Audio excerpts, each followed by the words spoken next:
Oke, teman-teman sekalian. Halo teman-teman sekalian. Jadi di video kali ini kita bakal bahas tentang satu hal yang jadi pionir ya, internasional. Jadi sang pionir dunia, terutama terkhususnya adalah terutama yang terkhususnya tentang teknologi. Jadi kita bakal bahas tentang IBM atau International Business Machine. Jadi sang kakek lah dari semua teknologi modern yang kita gunakan sekarang. Oke, teman-teman, bayangkan sebuah perusahaan yang sudah berdiri bahkan sebelum lampu Bolham ya menjadi hal umum di rumah-rumah kalian. Sebuah perusahaan yang logonya 3 huruf telah mendapatkan manusia di bulan, membantu mengalahkan kanker, terus hingga menciptakan standar komputer yang ada di depan mata teman-teman sekalian gitu.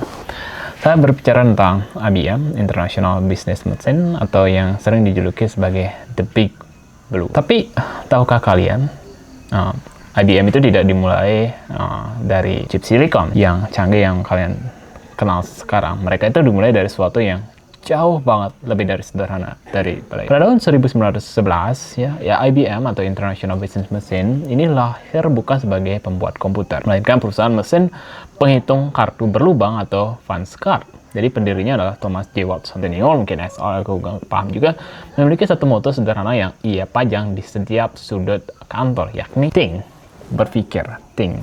Jadi Watson ingin agar karyawannya itu tidak hanya bekerja seperti robot, tapi menggunakan otak mereka untuk memecahkan masalah besar. Masalah pertama mereka, sensus penduduk. Jadi Amerika Serikat yang sangat rumit. Dengan kartu berlubang itu, jadi IBM itu berhasil mengubah proses yang seharusnya memakan waktu bertahun-tahun menjadi hanya hitungan bulan. Bahkan di masa Perang Dunia Kedua, teknologi IBM digunakan untuk membantu logistik militer US pada saat waktu itu. Jadi inilah awal IBM menjadi tulang punggung data dunia. Mari kita melompat ke tahun 1969. Jadi seluruh dunia menahan napas saat Neil Armstrong karena saking terkejutnya melangkah keluar dari Apollo 11. Tapi ada satu fakta yang jarang diceritakan di buku sekolah. Ini ada sekitar 4.000 karyawan IBM di balik misi itu. Jadi ada 4.000 karyawan IBM pada saat waktu itu.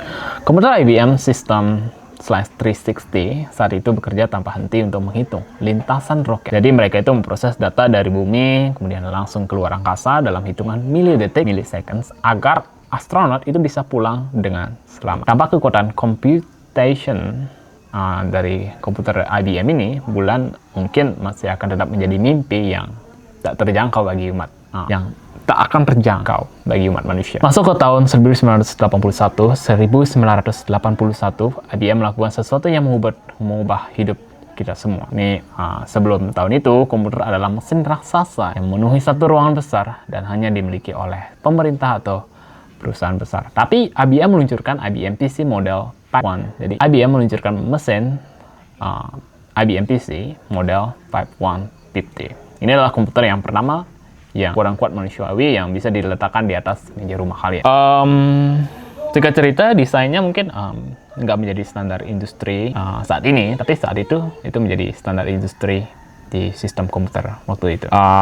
Jadi sejak saat itulah setiap kali kalian mendengar istilah PC atau personal komputer, kalian sebenarnya sedang menggunakan konsep yang dipopulerkan oleh IBM.